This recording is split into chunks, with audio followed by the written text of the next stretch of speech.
Ito na. Dito tayo sa bahay niya ng kambing. Oh. Yan sir, yung ano, yung stainless B ulit. Ito. May stainless steel ulit sila dito. Ayun, Kaya dalawang layer yan, kapag in-split namin, ilalagay na sa baba. Sa baba naman. Paramihin muna namin. Okay. Grabe. Maliliit lang pala siya, no? Oo. Hindi siya yung mga regular piece. Ang regular, malalaki. Oo. Yung kanila parang mga sobrang liit lang talaga. Mm-hmm.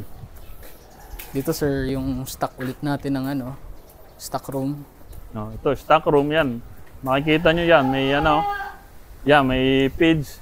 So, sir, room soul. Opo. Room soul talaga. Pasok po tayo dun sir. Sige, pasok tayo dito.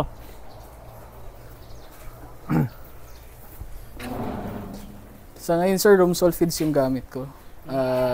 Dalawang klaseng feeds yung gamit ko, dairy and grower. Tapos ngayon may silage kami.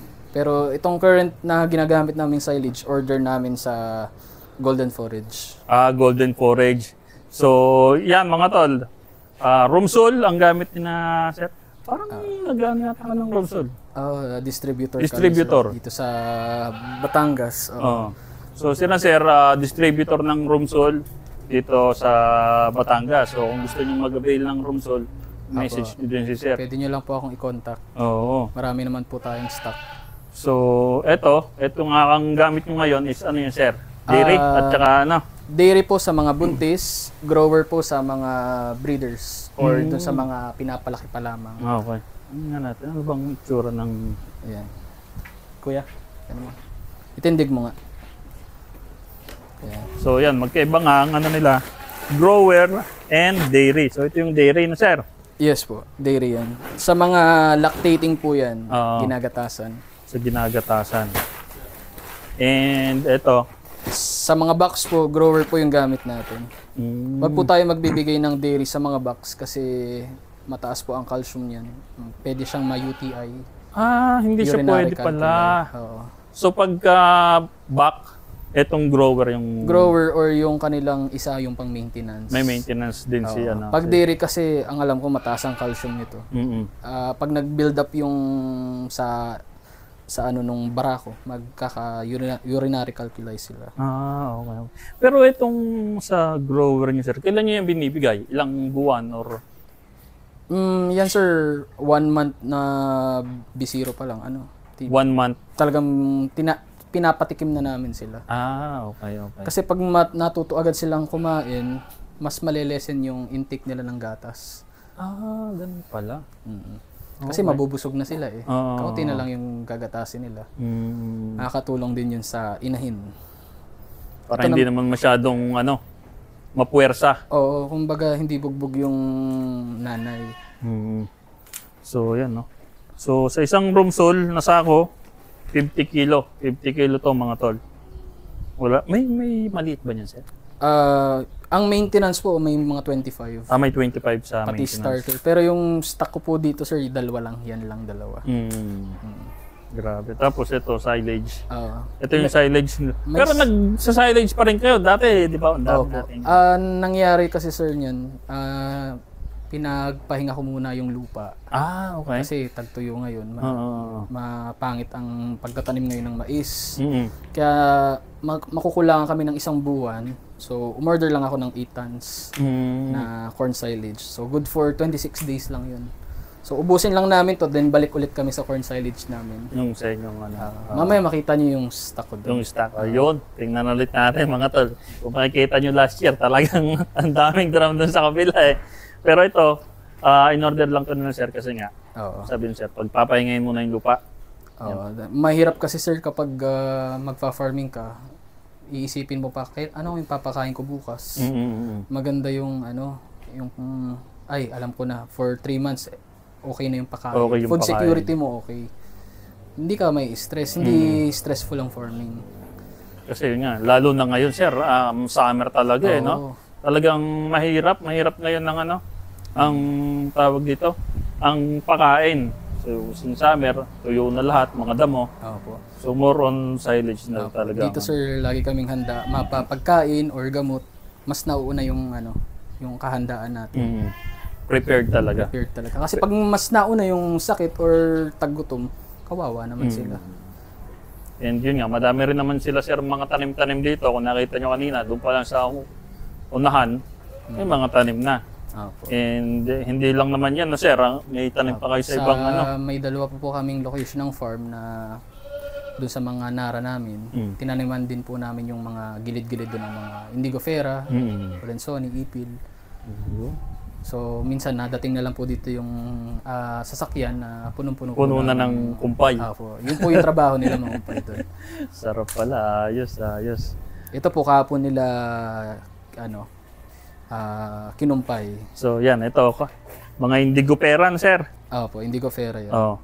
Kahapon tinabas. Ngayon ikukumpay. Ngayon pinapakain. Opo. So, ganyan sila dito para... Yung iba sabi, iwas sa ano rin sir, no? Pagtatae or ano. Opo, totoo po yun. Kasi minsan pag may moisture nga po yung pagkain, nagtatae yung kambing. So yun. Sige po. Solid tong mga ano talaga dito ni sir. So yun nga mga tol, bago tayo magpatuloy sa video natin na to, gusto ko munang batiin at pasalamatan itong mga tao na to na palagi nang sumusuporta at tumatangkilik sa munti nating channel.